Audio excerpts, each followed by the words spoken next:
Hello दोस्तों, quick revision में आपका स्वागत है, अभिनंदन है। आज हम लोग देखेंगे साइंस न्यूमेरिकल में इलेक्ट्रिसिटी यानी कि विद्युत का न्यूमेरिकल के बारे में और उसका कुछ फॉर्मूला के बारे में। तो पढ़ते हैं विद्युत।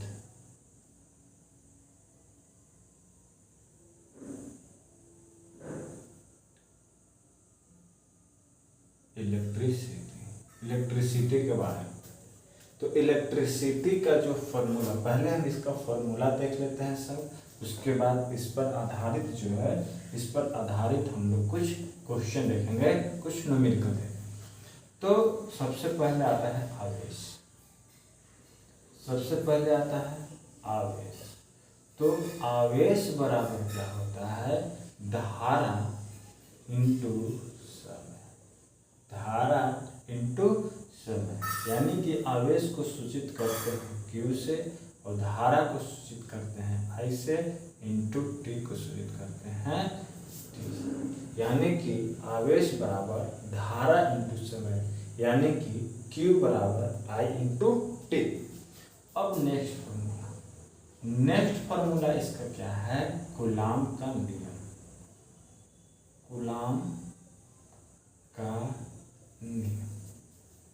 कूलाम का नियम बराबर होता है नियतांक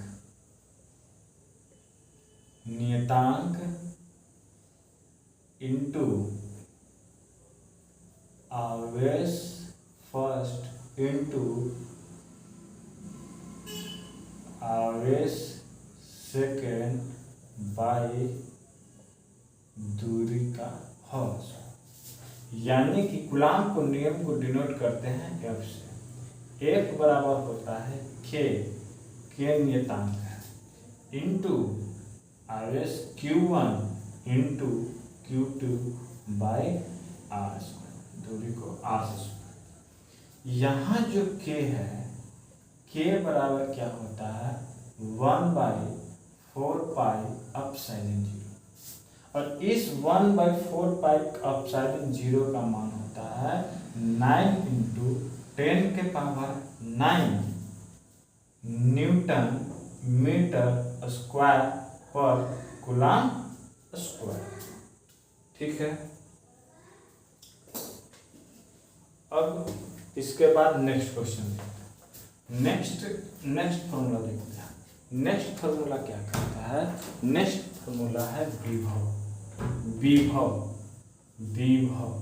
यानी कि विभव बराबर क्या होता है?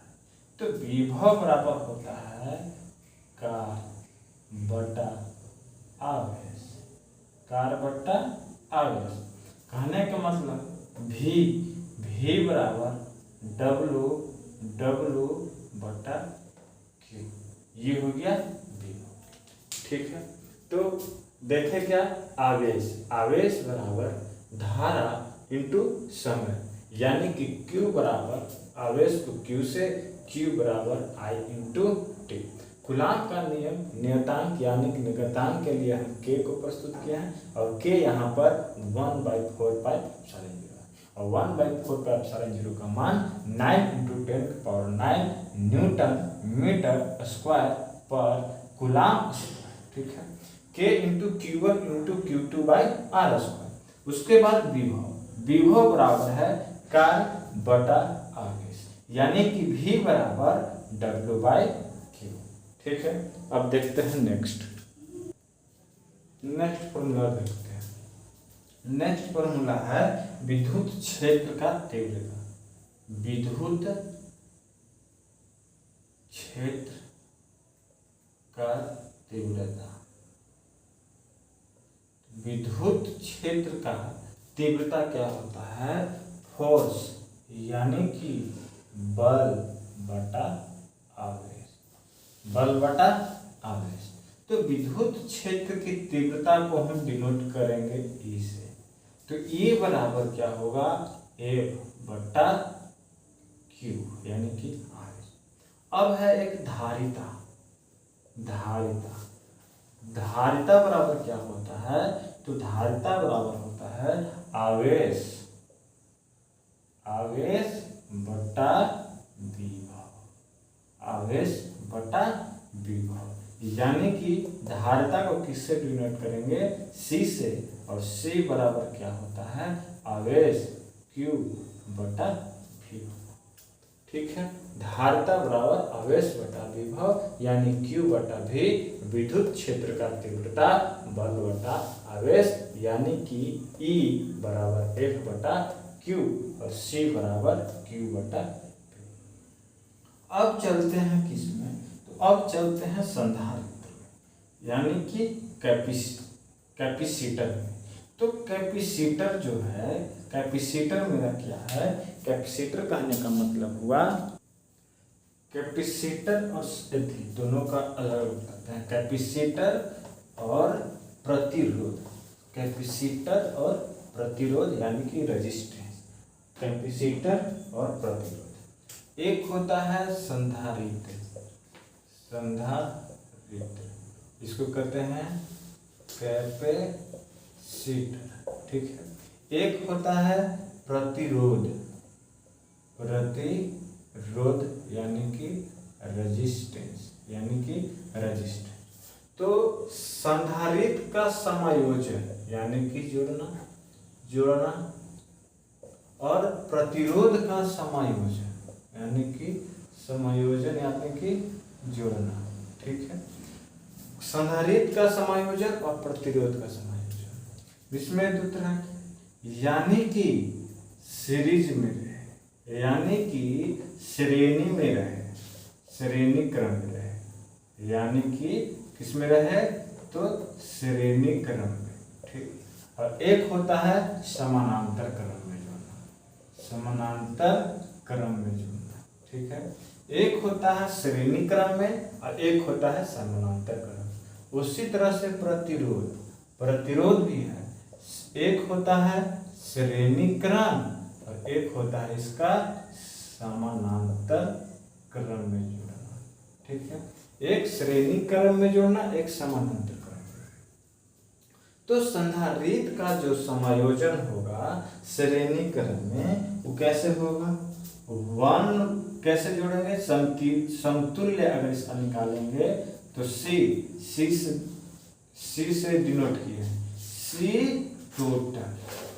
टोटल बराबर 1/C1 प्लस 1/C2, इसी तरह से 1/Cn तक जाए अगर CO2 निकाले, ठीक है। और वही अगर समानांतर क्रम में निकालेंगे तो C टोटल बराबर C1 plus C2 plus Cn तक जाए, ठीक है। ये हो गया किसके, कैपेसिटर के लिए, ये कैपेसिटर के लिए। लेकिन जस्ट इसका अपोजिट प्रतिरोध के लिए, यानी प्रतिरोध के लिए R ढूंढ करेंगे, और R जब श्रेणी क्रम में जोड़ते हैं प्रतिरोध को, तो R टोटल, R समतुल्य बराबर क्या हो जाएगा, R1 plus R2 plus R कहाँ तक, तो N तक जाएगा। ये हो गया किसके लिए, प्रतिरोध के लिए। लेकिन अगर समानांतर में जोड़ते हैं, अगर समानांतर क्रम में जोड़ेंगे किसको, प्रतिरोध को, प्रतिरोध को जब समानांतर क्रम में जोड़ेंगे तो 1/R टोटल बराबर होता है 1/R1 प्लस 1/R2 प्लस 1/ कहाँ तक जाएगा, तो 1/Rn तक जाएगा, ठीक है। जस्ट कैपेसिटर का उल्टा होता है प्रतिरोध, यानी कि कैपेसिटर यानी कि संधारित्र में जब श्रेणी क्रम में 1/C यानी कि कैपेसिटर 1/C1 प्लस 1/C2 कहाँ तक जाएगा, 1/Cn तक। यही समानांतर क्रम में अगर संधारित्र जुड़ा हुआ है तो उसके लिए फॉर्मूला यूज होगा C बराबर C1 plus C2 plus Cn तक, ठीक है।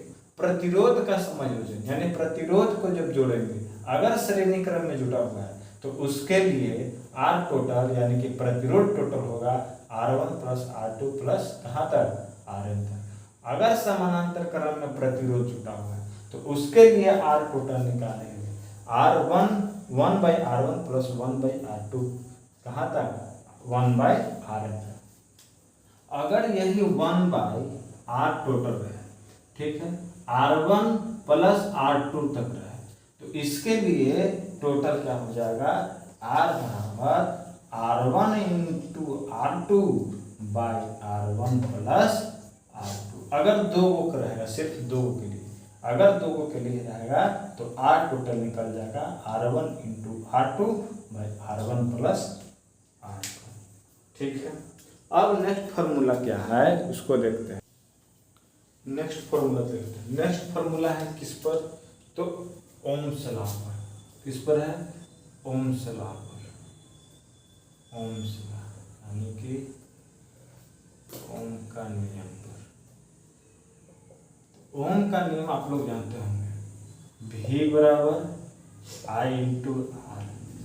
और अगर R को यहाँ पे ला दे तो क्या हो जाएगा, V बटा I। जहाँ पे V क्या है, V बराबर है विभव, I बराबर है धारा, R बराबर है प्रतिरोध यानी कि रेजिस्टेंस। ठीक है, तो V बराबर I है और R बराबर I V बटा I हो गया। ये हो गया ओम्स लॉ। Ohm's law. अब नेक्स्ट फार्मूला क्या आता है, नेक्स्ट फार्मूला आता है किसका, तो P का आता है। P बराबर होता है क्या, I स्क्वायर R होता है, I स्क्वायर R होता है।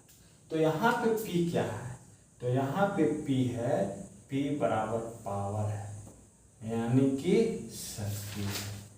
P बराबर शक्ति है और I बता ही दिए कि धारा है, I बता ही दिए कि धारा है, R क्या है तो प्रतिरोध है और I स्क्वायर होगा।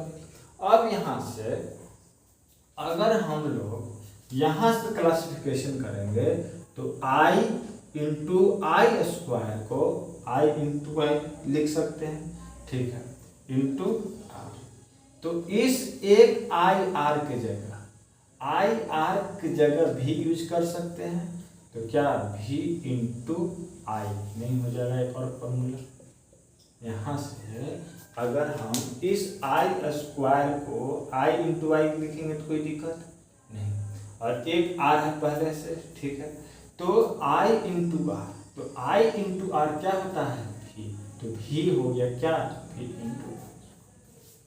अब देखते हैं। ठीक है, अब यहाँ से R को, यहाँ पहले क्या था I स्क्वायर R है।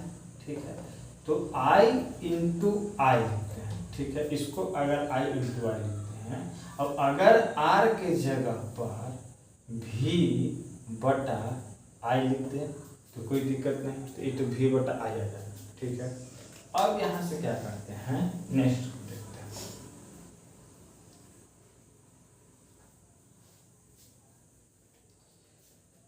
ठीक है, तो फार्मूला आ गया।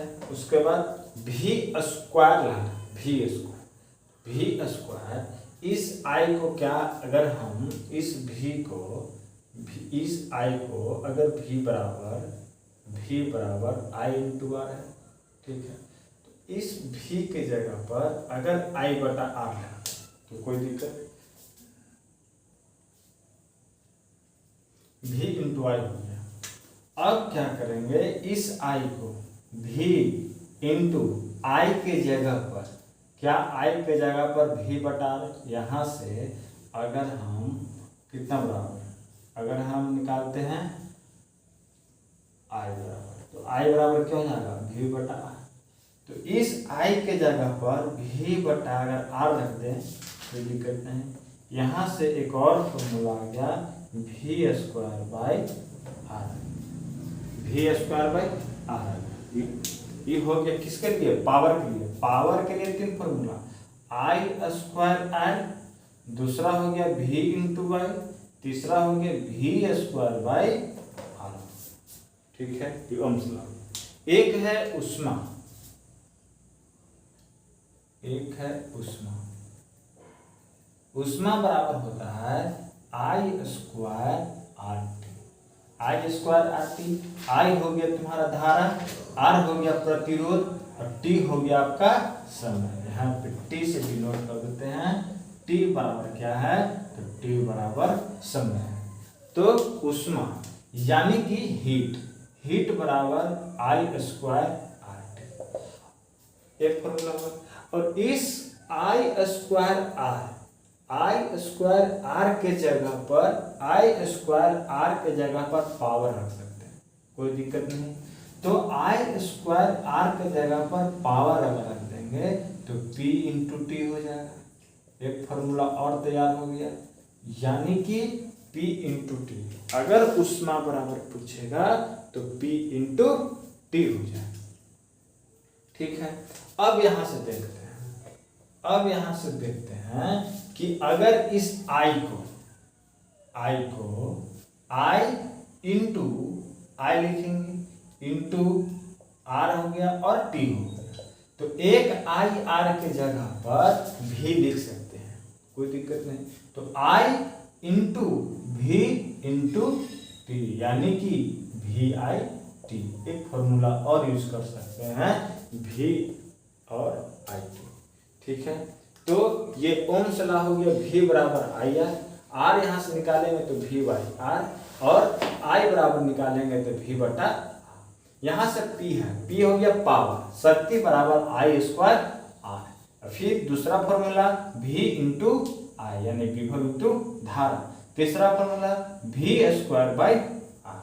चौथा क्या है, तो ऊष्मा यानी कि हीट बराबर आई स्क्वायर आर टी। इसी के दूसरा फॉर्मूला P इंटू टी, यानी कि पावर इंटू समय। इसका तीसरा फॉर्मूला V इंटू आई इंटू टी, यानी कि विभव, धारा और समय। अब देखते हैं, अब इस पर आधारित कुछ क्वेश्चन को देखते हैं। ठीक है, आइए क्वेश्चन को देखते हैं। क्वेश्चन क्या कह रहा है कि यदि 10 ओम के एक प्रतिरोध 1.5 एम्पियर के विद्युत धारा बनी रहती है तो 1 मिनट में निष्कासित ऊर्जा की मात्रा कितनी होगी। यानी कि ऊर्जा निकालना है, यानी हीट निकालना है, यानी कि ऊष्मा कितना निकलेगा। तो यहां से देखते हैं कि दिया हुआ है मेरा क्या क्या। ठीक है, तो ये ओम है, यानी कि प्रतिरोध दिया हुआ है, यानी कि रेजिस्टेंस दिया हुआ है, कितना 10 ओम दिया हुआ है। ठीक है, अब आगे चलते हैं। 1.5 एम्पियर का विद्युत धारा, यानी कि I दिया हुआ है, यानी कि धारा कितना दिया हुआ है 1.5 एम्पियर। अब देखते हैं टाइम कितना दिया हुआ है, यानी कि समय कितना दिया हुआ है, तो 1 मिनट दिया हुआ है। इसको सेकंड में चेंज करेंगे, तो सेकंड में चेंज करने के लिए 1 मिनट को 60 सेकंड से इंटू कर देंगे, यानी कि 60 सेकंड हो जाएगा इसका समय, इसका हो जाएगा 60 सेकंड। अब हमको पूछ रहा है, यानी कि हीट पूछ रहा है, ऊष्मा पूछ रहा है, यानी कि ऊष्मा। तो ऊष्मा बराबर क्या होता है, तो अभी हमने फॉर्मूला पढ़ा, ऊष्मा बराबर क्या होता है आई स्क्वायर आर टी।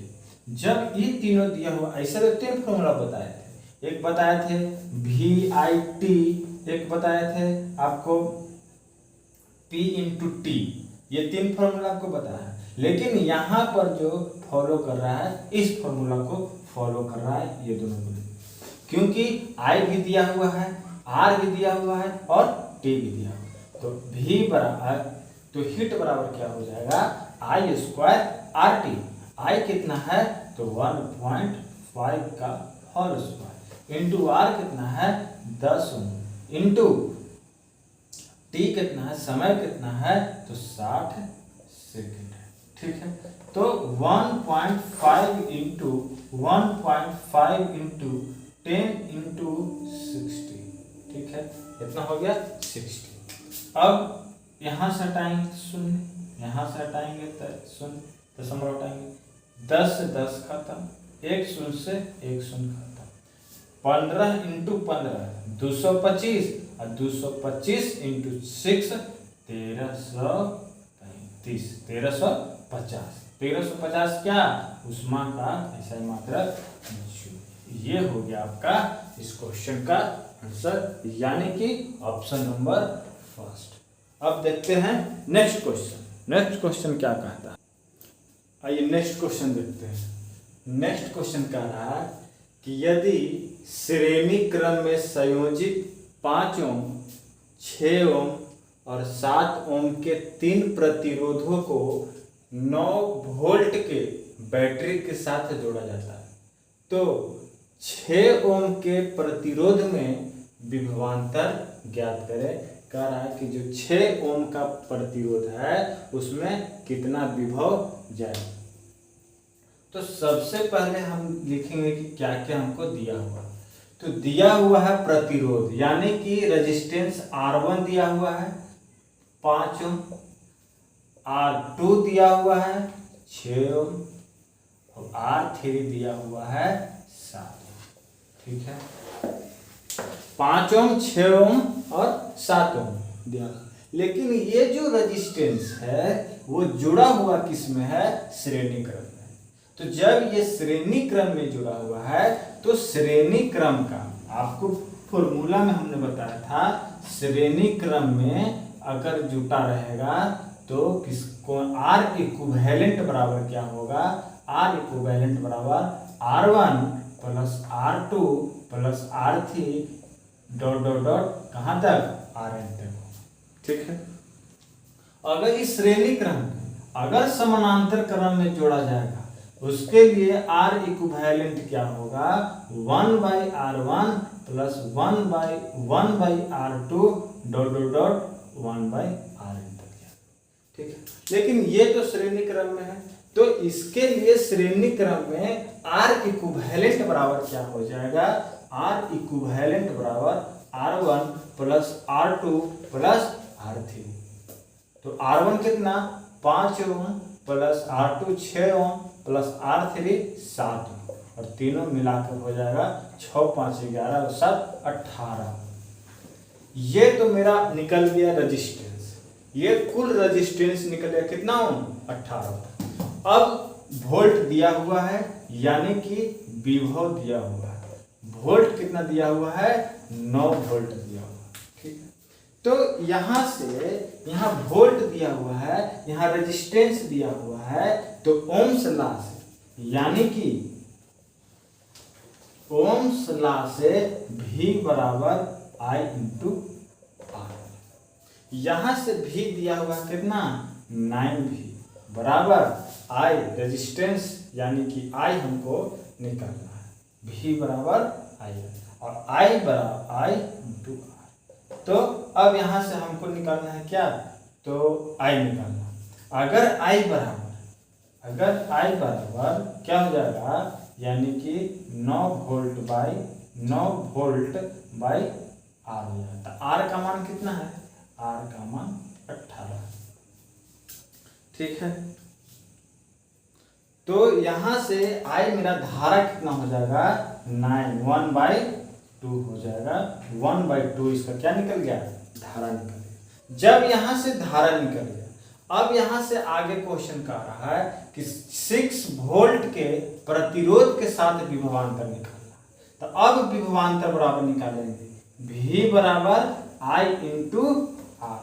तो V बराबर I इंटू R है, I मेरा दिया हुआ कितना लाएंगे, 1/2 इंटू R बराबर रेजिस्टेंस मेरा कितना है, रेजिस्टेंस कितना लाए थे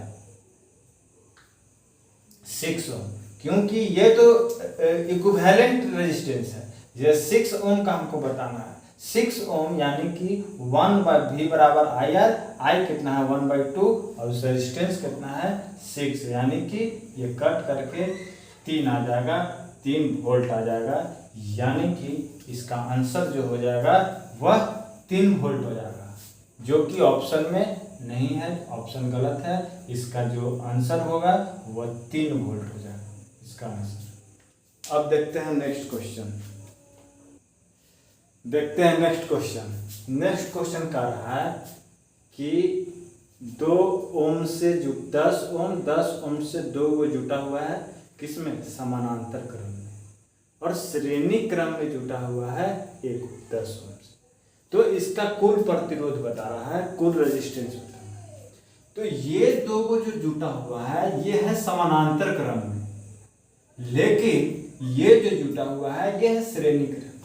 तो आप याद करिए कि जो प्रतिरोध का समायोजन बताए थे, इससे पहले फॉर्मूला में प्रतिरोध का समायोजन बताए थे, 2 समायोजन बताए थे, ठीक है।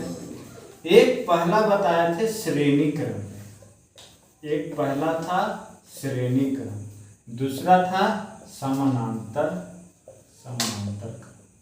जो अगर श्रेणी क्रम में जुटा है कौन प्रतिरोध, तो श्रेणी क्रम में जब प्रतिरोध जुटा रहेगा तो R इक्विवेलेंट यानी कि R समतुल्य यानी कि प्रतिरोध का कुल समतुल्य क्या हो जाएगा, R1 प्लस R2 बराबर R, जहां तक है वहां तक, जहां तक है। लेकिन अगर समानांतर में रहे तो 1/R समतुल्य हो जाएगा, R equivalent 1/R1 plus 1/R2 dot dot dot 1/R, इस फॉर्मूला। तो इसमें दोनों फॉर्मूला यूज होगा। ये जो जुटा हुआ है वो समानांतर क्रम में है, लेकिन ये है श्रेणी क्रम। तो इस समानांतर क्रम को श्रेणी में करेंगे, एक इक्विवेलेंट लाएंगे, तो इसके लिए जो फॉर्मूला यूज होगा ये होगा, यानी कि R इक्विवेलेंट बराबर 1/R1 यानी कि 1/10, दूसरा 1/10। तो 1/R इक्विवेलेंट बराबर 10 हो जाएगा, 1 प्लस 1 हो जाएगा, यानी कि 2/10, 1/5। लेकिन पलट देंगे तो ये भी पलटा जाएगा, यानी कि R इक्विवेलेंट बराबर कितना हो जाएगा, 5 ओम हो जाएगा। यहां से आ गया इसके लिए 5 ओम। तो ये दोनों मिला करके बच गया कितना 5 ओम। अब 5 ओम ये और 10 ओम ये, तो दोनों हो गया किसमें, श्रेणी क्रम में। जब दोनों हो गया श्रेणी क्रम में, तो श्रेणी क्रम का R इक्विवेलेंट क्या होता है, 5 ओम प्लस 10 ओम। इसका 5 ओम और इसका 10 ओम, यानी कि R1 plus R2 equal to R equivalent. इस तरह से हो गया कितना 15, यानी कि इसका जो टोटल हो जाएगा, कुल प्रतिरोध हो जाएगा, वो कितना हो जाएगा, तो 15 ओम हो जाएगा। ठीक है, आज वीडियो को यहीं पर रखते हैं। इसका कुछ पार्ट नेक्स्ट वीडियो में देखेंगे, और अच्छा लगे तो लाइक करें, शेयर करें, सब्सक्राइब करें। जय हिंद।